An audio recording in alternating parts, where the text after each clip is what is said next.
Menantu Dewa Perang. Bab 404. Racun mengerikan yang ada di tubuh Alexander. Jason mungkin tidak terlalu paham akan hal yang diselidiki oleh tim investigasi. Tapi Freya paham sepenuhnya. Sebelumnya dia sudah meneliti peta pusara Gunung Partam yang dibuat oleh Divisi Bela Diri bersama dengan Yasmin.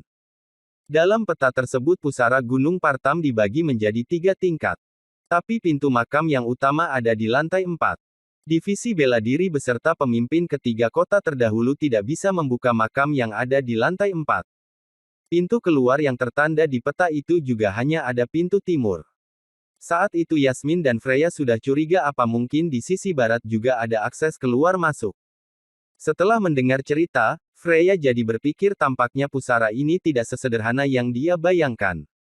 Waktu aku melihat Alexander keluar dari pintu barat, dia sudah terluka parah. Dia sempat menuliskan sebuah amplop untukku, setelah itu dia koma dan tidak pernah bangun kembali. Aku sengaja merahasiakan kondisi Alexander karena berharap suatu saat dia akan bangun lagi. Masih ada banyak hal yang mau aku tanyakan soal pusara itu, kata Rio. Sekarang amplop itu ada di mana? Tanya Freya. Ada di kamarku. Ayo kita ambil amplopnya, jawab Rio. Awalnya Rio ingin mengajukan satu syarat, yaitu memohon pada Jason nyawanya diampuni. Tapi mengingat apa yang terjadi sebelumnya, Rio membatalkan niatnya itu. Mengajukan permintaan pada Jason sama saja dengan cari masalah. Freya pun bersama dengan Rio pergi ke kamarnya dan tak lama kemudian kembali dengan membawa amplop yang sudah uzur itu. Di dalam amplop tersebut terdapat secarik surat yang ditulis dengan darah. Freya membacanya sekilas dan memberikannya pada Jason.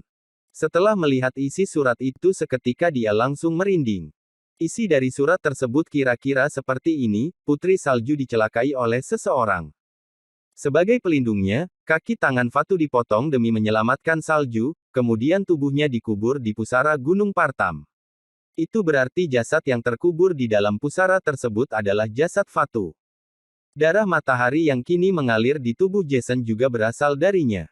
Sepertinya pusara ini menyimpan sesuatu yang sangat luar biasa, sampai petinggi divisi bela diri dari pemerintah provinsi dan Yasmin tertarik padanya. Tidak banyak tulisan yang ada di surat itu. Tapi selain informasi mengenai makam Fatu, ada pula 3 informasi penting lainnya. Pertama, Fatu memiliki catatan tentang cara untuk melampaui alam transenden. Namun metode ini berbeda dengan yang diketahui secara umum. Metode ini tidak membutuhkan wahyu. Ini merupakan kabar baik bagi banyak orang. Kedua, darah matahari bukanlah darah biasa. Darah ini memiliki kemampuan untuk membangkitkan banyak keajaiban tubuh manusia yang masih belum diketahui. Tapi di dalam surat itu tidak dikatakan apa keajaiban yang dimaksud. Kemungkinan dengan jerih payah terakhir pun Alexander masih tidak bisa memecahkan misteri tersebut. Yang ketiga, kematian Salju terkait dengan rahasia yang sangat besar. Siapapun yang datang ke Gunung Cheron untuk menyelidiki kematiannya juga akan tewas. Bulu kuduk Jason merinding, terutama ketika dia mendengar bagian yang terakhir. Apakah itu berarti kematian pasukan Taring Naga 3 tahun lalu ada kaitannya dengan kutukan salju? Pada awalnya Jason berpikir pusara Gunung Partam ini tidak ada kaitannya dengan dia, jadi dia tidak terlalu tertarik dengan penyelidikan tim investigasi. Tapi setelah mengetahui semua ini, Jason berubah pikiran. Dia jadi tertarik untuk masuk ke dalam dan melihat-lihat pusara tersebut. Rio, kamu kan sudah menelitinya begitu lama, apa kamu menemukan sesuatu? Dulunya pusara ini ditemukan oleh Tanutama Zongyuan. Banyak pendahulu dari ketiga kota masuk ke dalam, tapi mereka masuk melalui pintu timur. Hanya Alexander dan beberapa dari kami saja yang masuk dari pintu barat. Kemudian aku dan Boniyardi masuk lagi ke dalam sebanyak 2 kali untuk mencari tahu kebenarannya. Ceritakan semuanya. Kalau tidak, kamu akan tahu apa yang terjadi selanjutnya. Pertama kali kembali ke sana, kami totalnya ada 10 orang dan masuk dari pintu barat. Kami kehilangan 8 orang begitu memasuki lantai kedua. Cuma aku dan Boniyardi yang selamat. Beberapa tahun kemudian, penyelidikan kami buntu, jadi kami bekerja sama dengan seorang Grandmaster dari kota LZ dan membentuk tim ekspedisi yang beranggotakan 30 orang dan masuk dari pintu barat. Tapi setibanya di lantai ketiga, 27 orang tewas, hanya aku, Boniardi dan Grandmaster dari kota LZ saja yang selamat. Siapa orang dari kota LZ yang kamu maksud itu? Holden, anak angkatnya Westin. Holden, kenapa aku belum pernah dengar nama dia sebelumnya? Usia Westin masih tidak terlalu tua, setidaknya dia masih jauh lebih muda daripada Vernon. Ditambah lagi ini baru terjadi beberapa belas tahun yang lalu. Kalau dihitung-hitung, saat itu usia Holden baru 20 tahun lebih. 20-an tahun sudah menjadi Grandmaster, ini adalah pencapaian yang luar biasa. Holden sudah lama dikirim Westin ke gerbang mistik untuk berlatih, dan Westin tidak pernah mengizinkan Holden untuk ikut campur dalam urusan pemerintahan, makanya nama Holden tidak banyak yang tahu. Waktu itu Westin memanggil Holden kembali karena ingin membentuk tim ekspedisi untuk menembus ke lantai 4. Tapi kami tidak berhasil. Saat itu Westin tidak ikut pergi. Waktu itu dia sedang ada urusan yang lebih penting, ditambah lagi kami juga belum memberi tahu fakta mengenai Fatu pada Westin, jadi dia hanya menyuruh Holden yang pergi. Jason merasa kecewa karena dia tidak bisa mendapatkan informasi lebih jauh lagi. Alexander terkena sejenis racun STX. Dia satu-satunya orang yang mungkin pernah memasuki lantai keempat. Tapi sayangnya hidup matinya dia sekarang tidak jelas. Berkat bantuan darah matahari pun dia tak lama lagi akan mati, kata Freya. Freya, apa aku bisa masuk ke dalam sana? Tanya Winda. Dilihat dari kemampuan yang kamu miliki sekarang, akan sangat berbahaya kalau masuk ke lantai 4. Kamu bisa mati kapan saja. Lagi pula Graham juga tidak akan mengizinkan kamu masuk demi alasan keamanan. Aku mau melihat seperti apa tempat yang membuat ayahku hampir saja kehilangan nyawanya. Apa sebenarnya yang melukai ayahku? Tenang saja, kalau kami menemukan petunjuk, aku akan memberitahukannya padamu. Tidak apa-apa, semuanya pasti akan jelas. Bahkan aku saja belum tentu bisa masuk ke sana. Nanti aku akan beritahu kalau dapat petunjuk, kata Jason sembari menepuk bahu Winda. Rio, apa ada lagi yang bisa kamu beritahu? Aku sudah mengatakan semuanya. Mohon Tuan Erles ampuni aku. Berikan aku satu kesempatan sekali lagi. Kali ini Rio telah memberikan informasi yang sangat berarti, jadi dia berharap Jason akan memaafkannya. Bersambung. Bab 405. Monster. Kalau kamu sadar dari dulu, mungkin kamu masih bisa selamat. Kamu temani Alexander saja, ya. Jason mengangkat tangannya dan menghantam dada Rio sampai jantungnya hancur dan tewas seketika. Mana mungkin Jason membiarkan orang seperti Rio hidup? Itu tidak mungkin. Winda, jaga dirimu. Aku mau membereskan mayatnya dulu. Kalau ada apa-apa, hubungi aku, ucap Jason sambil menyeret mayat Rio meninggalkan ruangan. Awalnya Jason ingin menyuruh orang lain saja yang mengurus mayatnya, tapi Freya memberikan isyarat dengan tatapan matanya yang meminta Jason untuk membawa mayat Rio dan mengikutinya.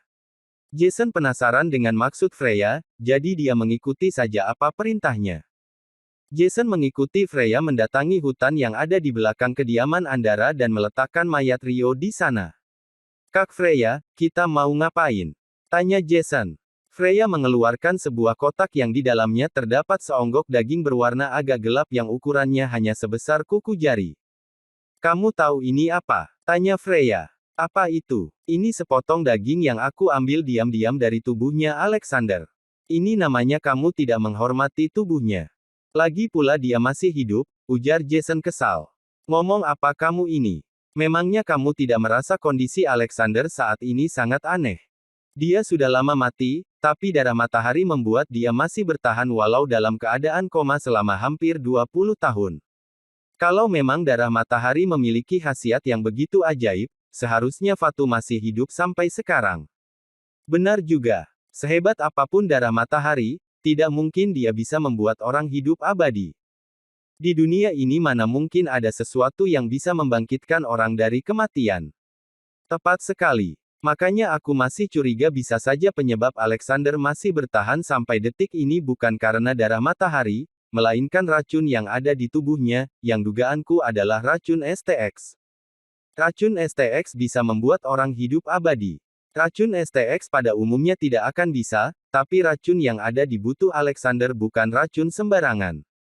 Aku ingin melakukan eksperimen untuk membuktikan hipotesisku. Freya lantas menciptakan pedang angin dari jarinya dan membelek perut Rio, kemudian dia memasukkan daging tersebut ke dalam perutnya. Rio baru saja mati, jadi darah dan organ tubuhnya masih cukup aktif. Ini cukup untuk membuktikan teoriku. Freya mundur beberapa langkah ke belakang dan menunggu perubahan yang terjadi pada tubuh Rio. Berbeda dengan Jason yang justru tidak berharap terjadi apa-apa. Bagaimanapun Rio sudah mati, dengan racun itu pun mustahil tubuhnya bisa terus hidup. Tapi, apa yang terjadi membuat Jason tercengang. Warna jasad Rio perlahan menggelap dan muncul bintik livor mortis keunguan. Bagian sklera matanya juga menghitam dan kulitnya mulai keriput. Kondisi ini sama persis seperti yang dialami oleh tubuhnya Alexander. Namun sesaat berikutnya terjadilah sesuatu yang semakin berlebihan.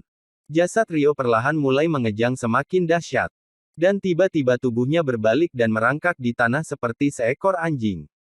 Kenapa jadi begini? Lihat, dia bisa merasakan kehadiran makhluk hidup lain. Dia mulai memakan semut, lipan, jangkrik. Kata Freya. Gerakan Rio semakin lincah seiring dengan semakin banyaknya serangga yang dia makan. Bahkan dia juga melahap beberapa ekor ular di hadapan Jason. Tak jauh dari tempat mereka berdiri ada seekor kelinci. Rio langsung menerjang ke sana dan memakannya hidup-hidup.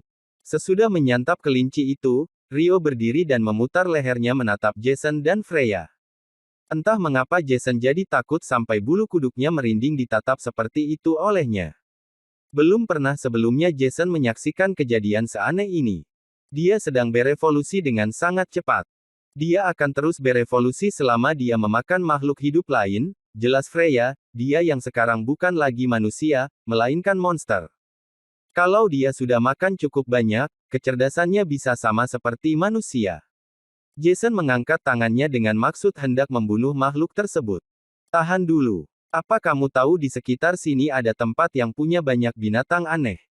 Yang paling dekat dari sini hanya ada Ursus Silva. Struktur geografis tempat itu sangat rumit dan ada banyak binatang yang aneh-aneh. Ayo, kita berangkat ke sana, ujar Freya sembari membawa Rio. Oke. Tak lama mereka berdua tiba di bagian dalam Ursus Silva. Begitu Rio dilepaskan, dia langsung menggila dan memakan kodok dan kelinci yang ada di dekat sana. Medan energi di Ursus Silva jauh lebih kuat dibanding tempat lain. Kodok yang ada di sini ukurannya sama seperti kepala bayi, sedangkan kelinci bisa lebih besar dari itu. Dalam waktu yang sangat singkat, Rio sudah memakan hewan yang ukurannya berkali lipat lebih besar daripada dia sendiri. Meski begitu tubuhnya tidak bertambah besar, justru gerakan dia jadi semakin lincah dan kecepatan dia memakan mangsanya semakin bertambah. Sesaat kemudian, hal yang paling mengerikan pun terjadi. Rio mulai berevolusi, dia tidak lagi memakan mangsanya secara membabi buta, tapi kini dia mampu memilih bagian sumsum dan otak hewan, termasuk organ yang penting saja.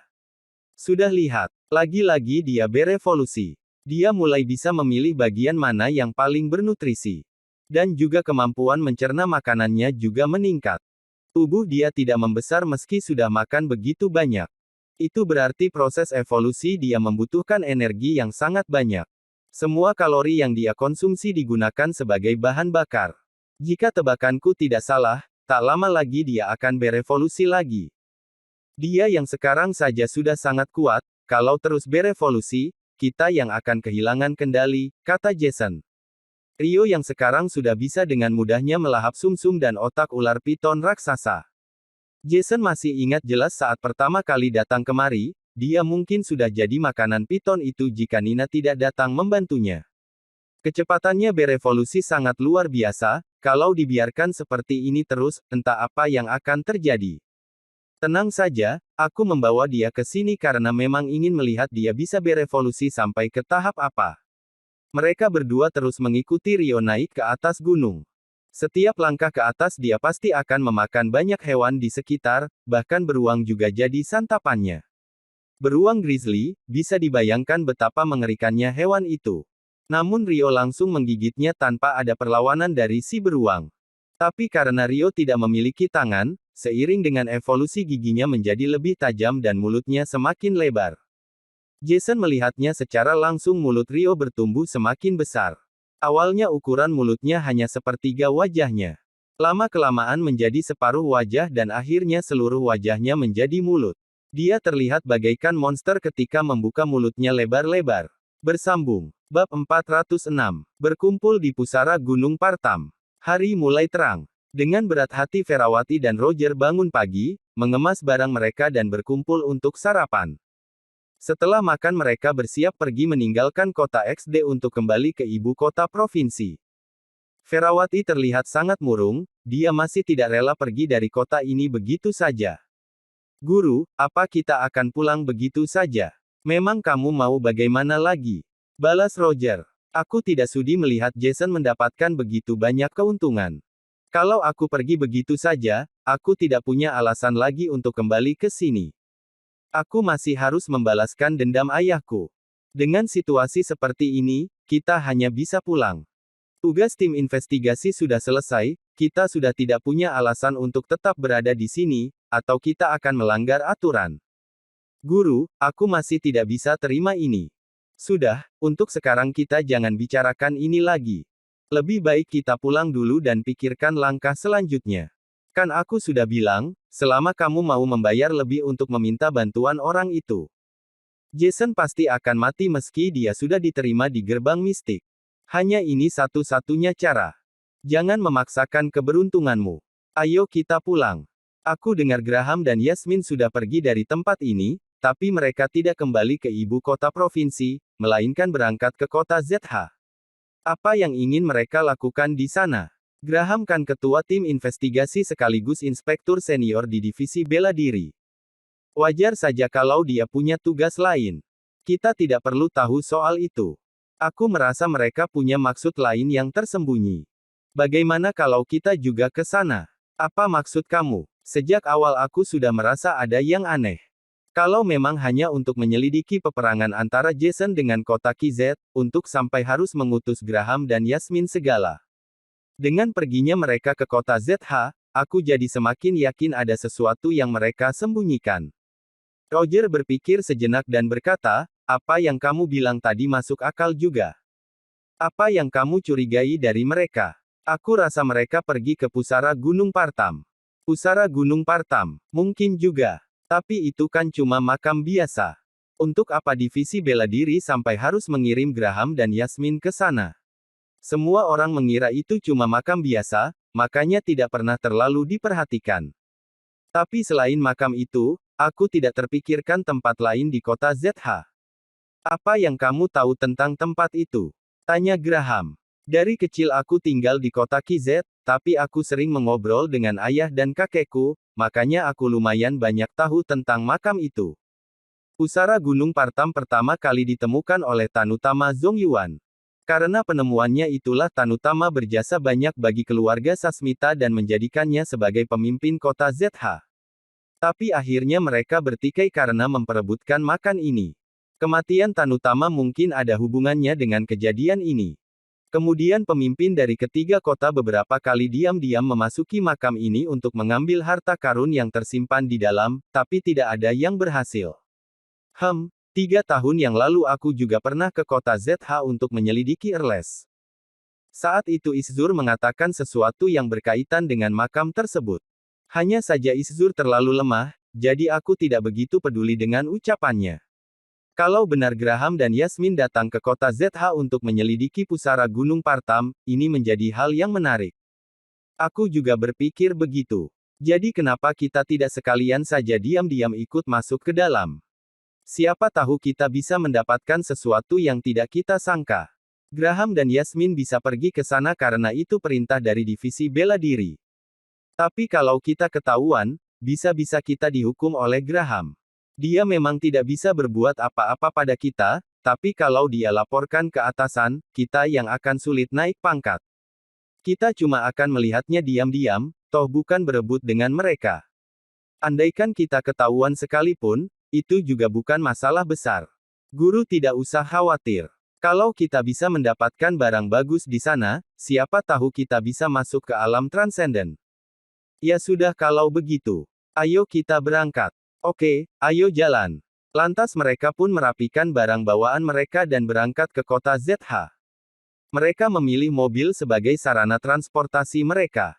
Ferawati yang menyetir sementara Roger di kursi penumpang. Guru sudah meminta balik senjata spiritual yang dimiliki Litra. Aku sudah memintanya, tapi Jason tidak mau memberikan. Masalahnya ada Freya yang melindungi dia, aku tidak bisa berbuat apa-apa. Senjata spiritual itu penting sekali. Bagaimanapun juga ular besi itu milik kita. Pokoknya kita harus mendapatkannya kembali. Untuk sekarang tidak ada yang bisa kita perbuat. Aku akan meminta bantuan ketua aliansi saja kalau kita kembali ke ibu kota nanti. Senjata spiritual itu juga pasti sangat penting baginya. Dia pasti akan merebutnya kembali dari Jason. Bisa repot kalau Jason tidak mau mengembalikannya. Yang akan kerepotan itu ya Jason sendiri. Kalau ketua sudah marah, bisa saja dia akan membunuh Jason. Sementara itu di Menara Partam, Asuka sudah menunggu di pintu masuk bersama dengan Claire.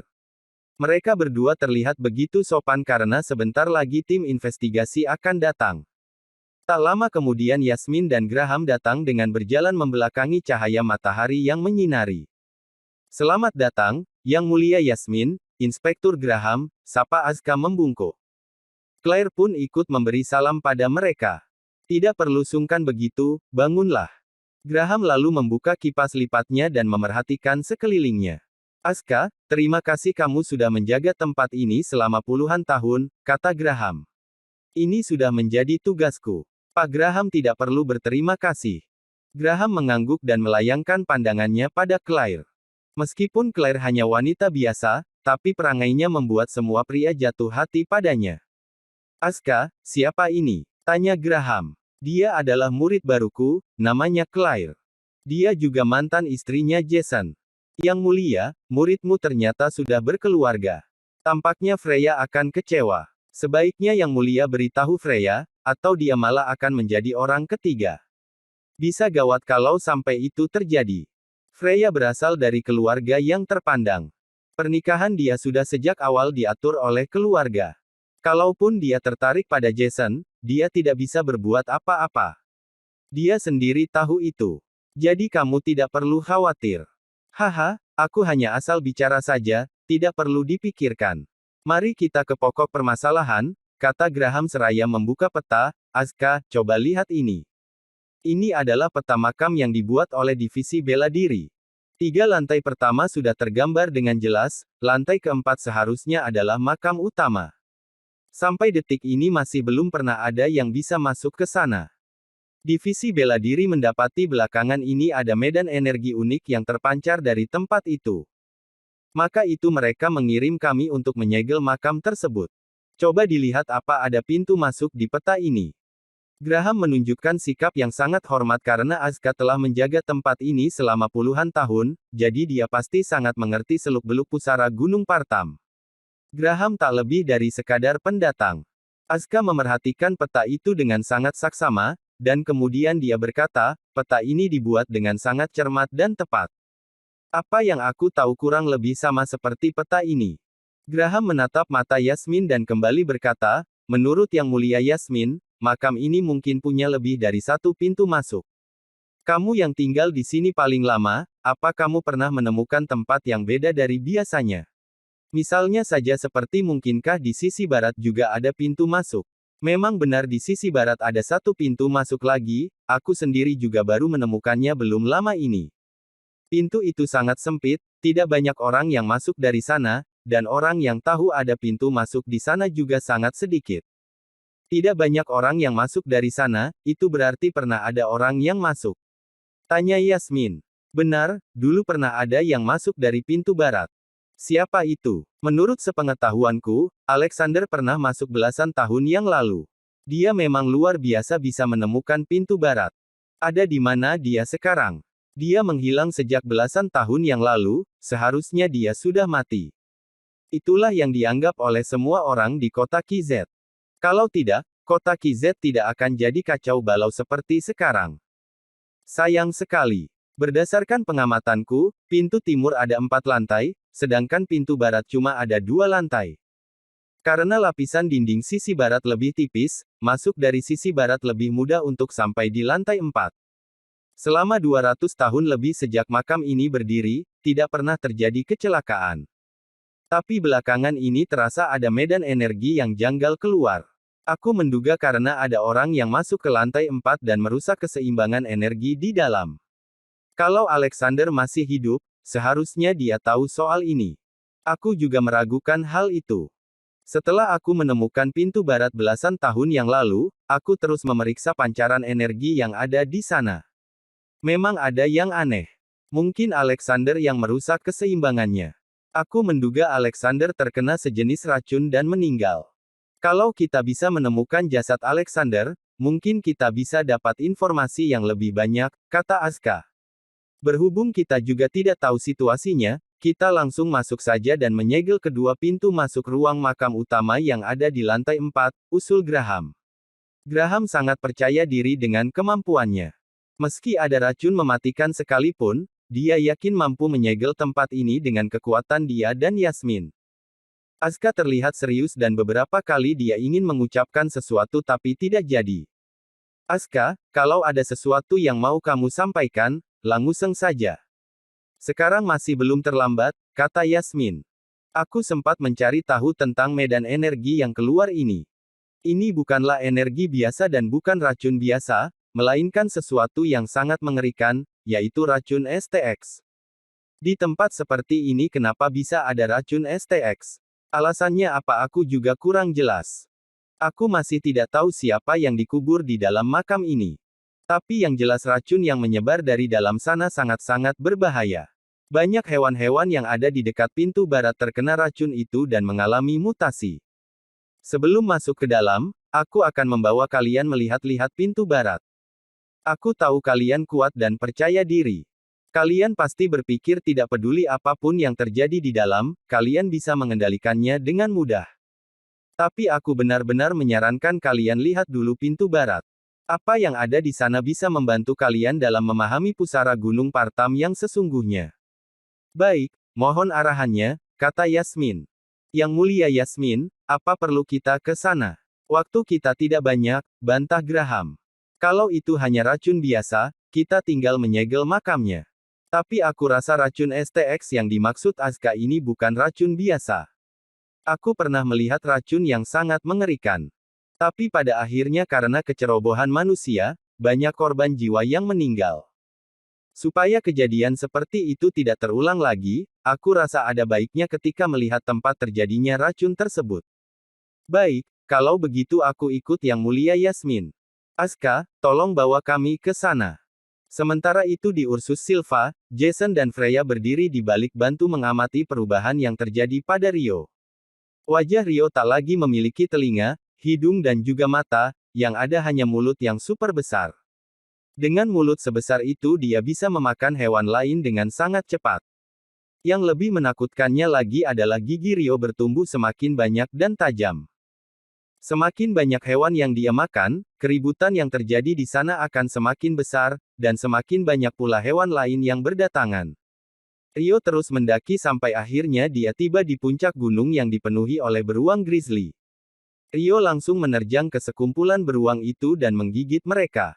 Beruang grizzly memiliki kulit yang tebal dan gigi yang tajam. Bahkan taring harimau saja tidak mudah untuk melukainya. Tapi Rio bisa dengan mudahnya menggigit kepala beruang sampai putus dan mengisap sumsumnya. Kraus kraus. Suara Rio mengunyah terdengar sangat mengerikan. Lihat itu, kecepatan dia berevolusi cepat sekali. Demi beradaptasi, kepalanya berubah menjadi mulut yang sangat besar. Jumlah beruang di sini sangat banyak, kemungkinan mulutnya masih akan terus berevolusi, kata Freya. Benar saja, setelah menyerap lebih banyak sumsum beruang, mulut Rio terus berevolusi. Bentuk mulutnya menjadi panjang sampai kepalanya terlihat seperti kepala buaya. Dengan wujud barunya ini dia bisa memakan beruang grizzly dengan lebih cepat lagi. Kekuatannya pun terus meningkat pesat. Sebentar lagi dia akan mencapai tahap jembatan awan, kemudian Grandmaster, dan bahkan bisa lebih tinggi lagi. Bersambung.